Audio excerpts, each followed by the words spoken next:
Hi, and welcome to DataBytes December. I'm Jason Baumgartner, co-founder and president of Suds Creative. And with me, as usual, our VP of Strategy, Chris Moriarty. Chris, how are you?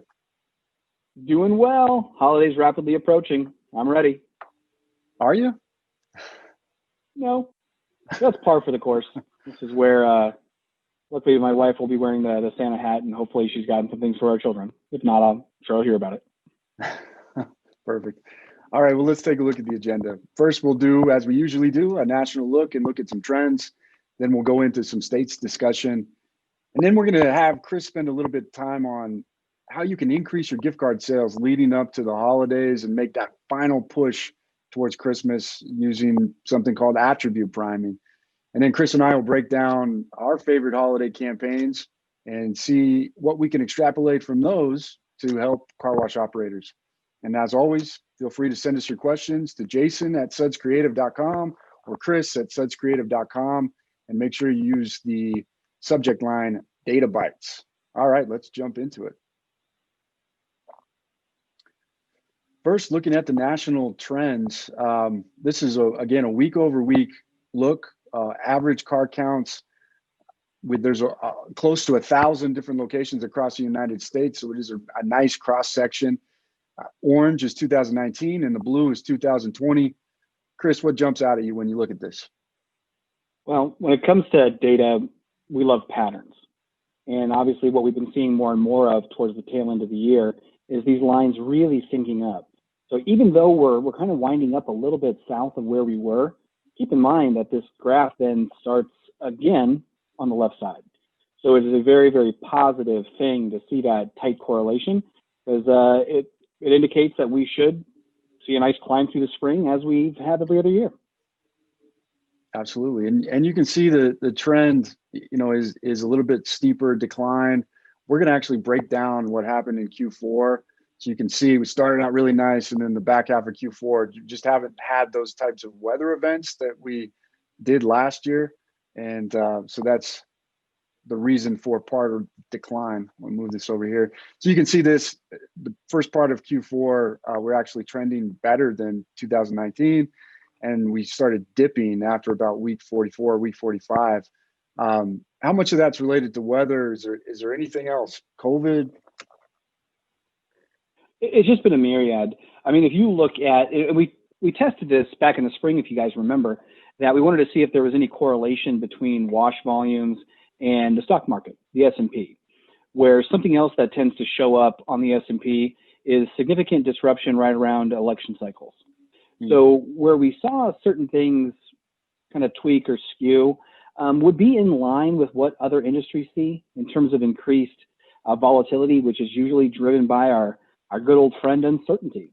And I think what's winding up happening now is that now that we've gotten on the other side of that, now that people have a clearer expectation in terms of what's going to be happening with a new presidency, with the vaccine, with people returning to schools, it should be a return to consistency. I'm not going to say normalcy, because I don't know that we're ever going back to the way it was fully, but we should see less volatility. That's a great point. As we go back to this graph, this obviously is, there was so much uncertainty here between weeks 10 and really 20. How long is this thing going to last? What's going to be the lasting impact, et cetera, et cetera. But as the resurgence has happened with COVID cases and deaths and, across the United States, we haven't seen that type of volatility, which is really makes you feel pretty good, right? Well, and that's just it. I mean, everyone had that same question. What's this mean to me? What's this mean to my family, my job, and so on? And once people got a clearer and clearer picture of what it's like to, live in these current conditions, people find a rhythm and they find a pattern. And it's going to take a much more significant sort of disruption, akin to the first one, for us to really see anything that's directly COVID related in terms of a fall off again. Sure. All right, let's take a look at some states. Thanks, Europe. Yeah.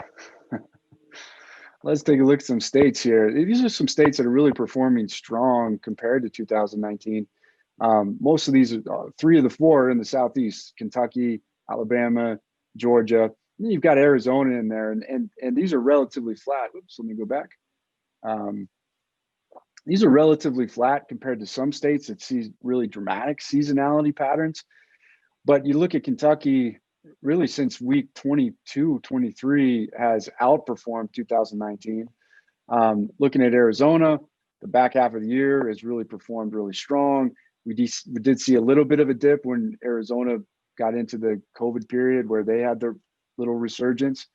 Looking at Alabama, dip, but look at this, Alabama and Georgia, close to each other geographically, sharing some really nice weather over the back half of the year. Anything else that jumps out at you on these, Chris? Well, actually, it almost poses more questions. There are certain places where we know people they're moving there. We know that the economy is kind of booming. Places like Boise, Nashville, Denver historically. And so when you look at a lot of these sites, there's nothing that you would say from a macro level kind of really explains why they're really performing as well as they are. I would almost be curious to look at the operators themselves. I mean, these are a lot of states with some long-standing institutions in them, and I wonder how much of this can be traced back to people just getting better at what they do. Because that's something that doesn't always present really clearly, but we should be seeing that in terms of increased capacities through better technologies, things like ceramic bringing more people to the table than before. Like we should almost underlay, features at some point. Like as features become more and more prominent, how does that affect the overall performance of not just the site, but the region? Interesting. What type of effect do you think from a state to state level will the vaccine have, if any? Well, I think it's going to follow the populations, where as we look at more dense populations, it'll be interesting to see what large employers do now that they've gotten used to not having to carry significant overhead as it relates to office space. How many are going to say, hey, you know what? The reality is we work better when we're together. Start coming back in. That actually would be a very, very good sign for this industry, as we know some of what I call P1 are the most profitable members tend to wash to and from work. Whether it's a traditional commute or somebody just scooting across town, that's a big part of this business. So the more people do return to that pattern, while we might not like to be stuck in that same traffic, we benefit from it largely. Sure. Well, you saw a few states that were relatively flat in terms of seasonality. Arizona, states in the Southeast. This is one of the more dramatic ones. Look at those dips and then those peaks and then those dips. Obviously, we're in the back half of the year right now, and it's a slower part of the year in the Northwest, West Coast. But just really interesting when you look at this shape compared to, an Alabama that is relatively flat and less volatility. It's true. In California, much like Texas, it's hard to even put it under one umbrella. I mean, Northern and Southern California might as well be two different planets, let alone the same state. So when something happens in one, it's going to affect these numbers. But it really, and we've done this before where we've kind of split the state, and you still see way bigger swings than one would anticipate as it relates to a kind of a kind or a fair weather state. Absolutely. Here's another one that just continues to frustrate me. Colorado took a dip at a time where it usually would have a peak in that spring and really has struggled to recover. One of the more strict states relative to some of the actions they're taking against COVID and lockdowns and limiting gatherings and things like that. But certainly a time of the year compared to 2019 when you expect some weather events to kind of help level things off a little bit, and it just hasn't happened in Colorado yet. Yeah, and again, I always get really nervous to wave the politics flag, but there's a term called hegemony, which basically explores how we all sort of participate in our own oppression, which I know sounds a little bit heavy-handed.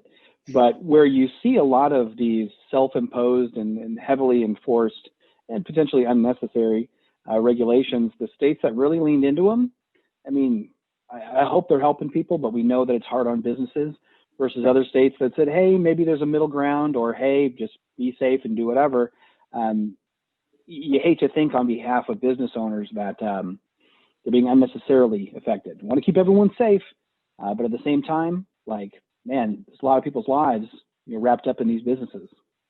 Sure. All right, well, let's talk about, we've got a handful of days before Christmas. So what can operators do today, something that they can train their staff on today to make a final push to sell as many as possible gift cards? Talk to us a little bit about attribute priming.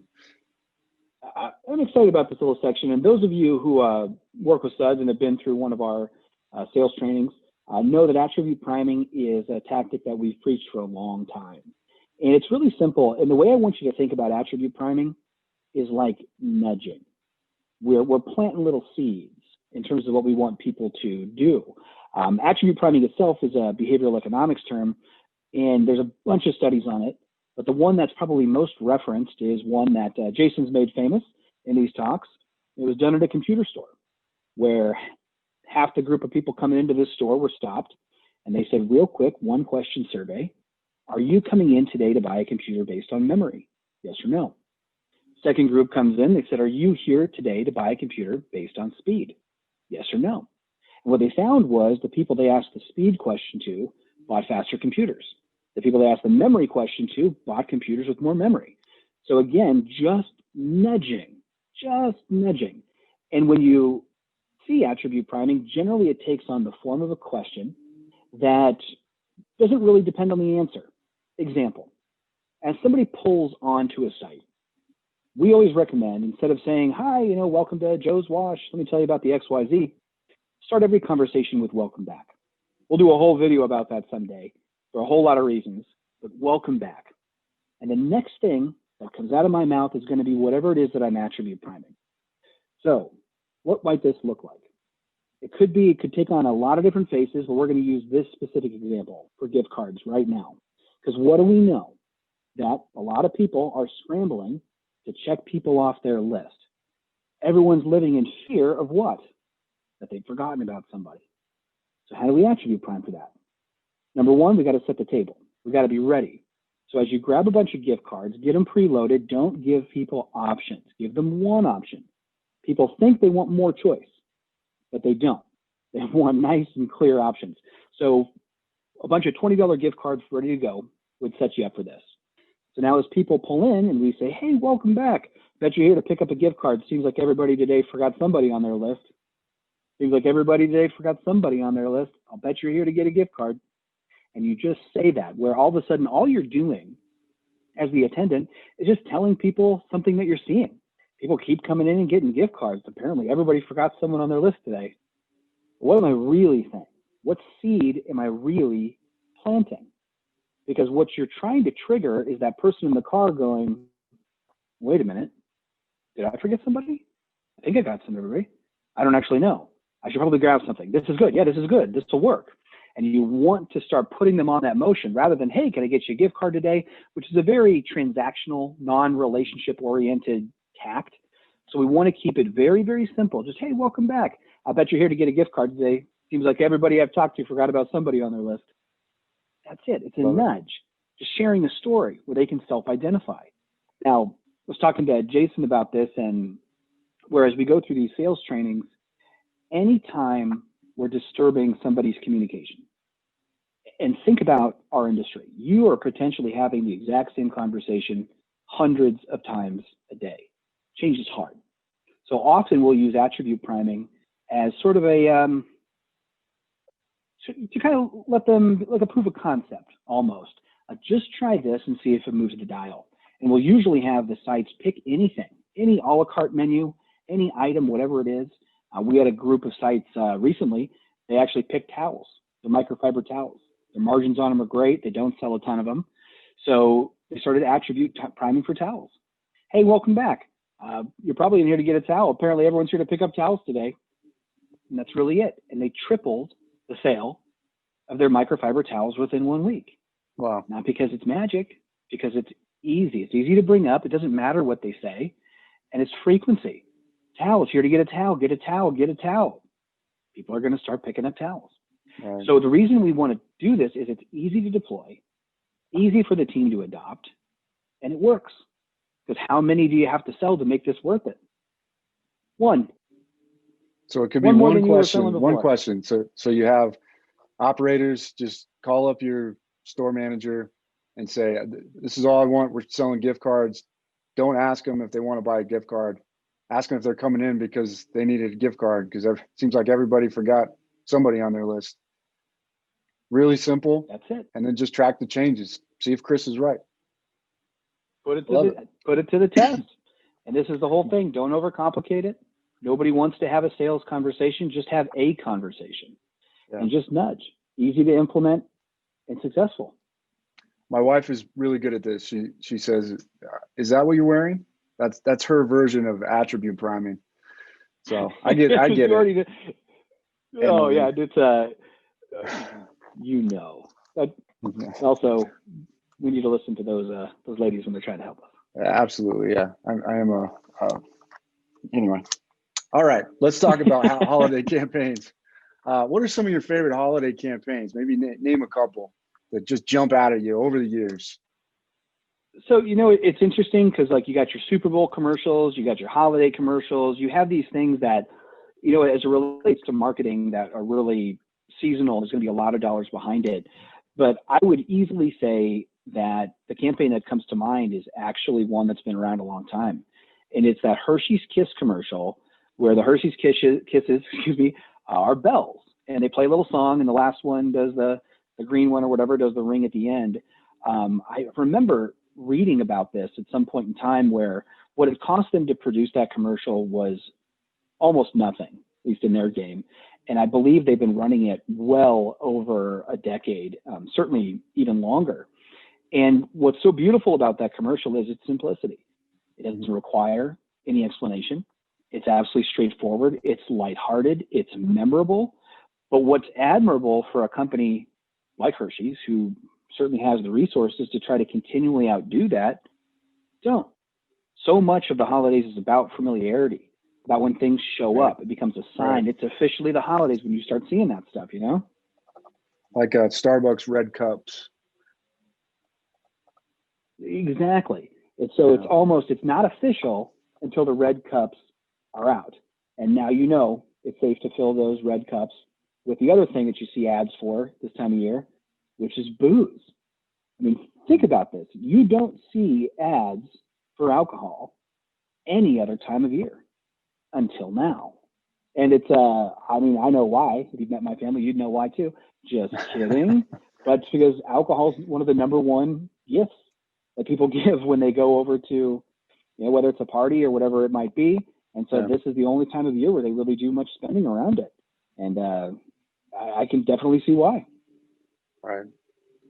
Yeah, a couple that come to mind for me, just some classics. The Lexus December to Remember. Oh, yeah. With the big bows. You and I were talking about that. You said that they sold out. You couldn't find the big bows anymore as everybody was trying to get those. Yeah, and it was interesting to where, whatever ad agency we should actually look up who did that. The big bow is so crisp and so elegant in the commercials, but to the point where they didn't know that people were going to actually want the bows. And so people were like holding off. They were upset that they didn't have this bow when they're trying to buy a Lexus, which is, I'm sure they've taken care of that now, because when somebody's there to drop $670 grand on a car, if the thing holding them up is the $150 bow, they need to get some bows. Yeah. But it's very interesting, those? And it's there we go, I'm back. So kind of with that though, I think it's actually a really, really good learning point where what Lexus did, or what that campaign did, is it created a picture in your mind of what this experience was supposed to look like. And it wasn't about the car alone. It was about the car plus the gift plus the surprise. And it was all of that. So when you took out any piece, it no longer felt the same way. Right. And this is something that we scrutinize all over in terms of what story are you telling? And it's not about being Lexus. You guys have heard me say this before. I don't care if you're Walmart. I don't care if you're Nordstrom's. They both make billions with a B. But when you paint this picture with your marketing in terms of what an experience is supposed to be like, you got to make sure it is, and make sure it's in line with the story and the values that you're kind of putting forth through that brand to begin with. I like that. You know, it's funny. One of the campaigns that sticks out to me, I love music, but that Garmin commercial. Do you remember the Garmin commercial where it's like they rewrote the da da da da da da da da, give it Garmin, just a catchy little. Every time it came on, you're listening to the words. I really enjoyed that. I don't even know if Garmin's around, right? Because that's where we get some of our traffic data, but they're not doing the same thing. They're not making money the same way as they did before. Yeah, they realized that what they had was the guts, the information, the technology. They still make a pretty fancy, like $700 smartwatch. I guess that's supposed to be pretty good. But those auditory triggers that they built into that are, obviously it's an entire industry of people who just try to make things sticky. And what's interesting is I know we do a lot of opulent triggering within this industry, meaning that when you pick a certain level of wash, you might get additional lights, you might get additional features that are going on in there. But I don't hear a lot of audio triggers, which I don't know how that could potentially be explored. But you got to think, for something to be maximally affected, we want to hit as many of the senses as we can. So we've concentrated on the sense, we've concentrated on the sights. Like, start thinking about the sounds. I mean, there's no reason. You're already there. Let's think about what we can work in. Interesting. I want somebody on their top wash, when somebody selects it, I want a voice to come on with that big, that Ferris Bueller. Oh yeah, just something like that, just disturbing almost. At least when I do it. But like, I would laugh. I would love it. I would buy it just to hear that. Oh yeah, or something along those lines. I'm telling you. You got car wash operators' wheels spinning right now. All right. Well, that's it for DataBytes December. As always, like we mentioned, send us your questions. Here's our email addresses: Jason at Suds Creative and Chris at sudscreative.com.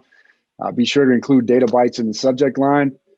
From all of us at Suds Creative to all of you, we hope you have a happy holidays and enjoy the rest of the year. And can't wait for 2021.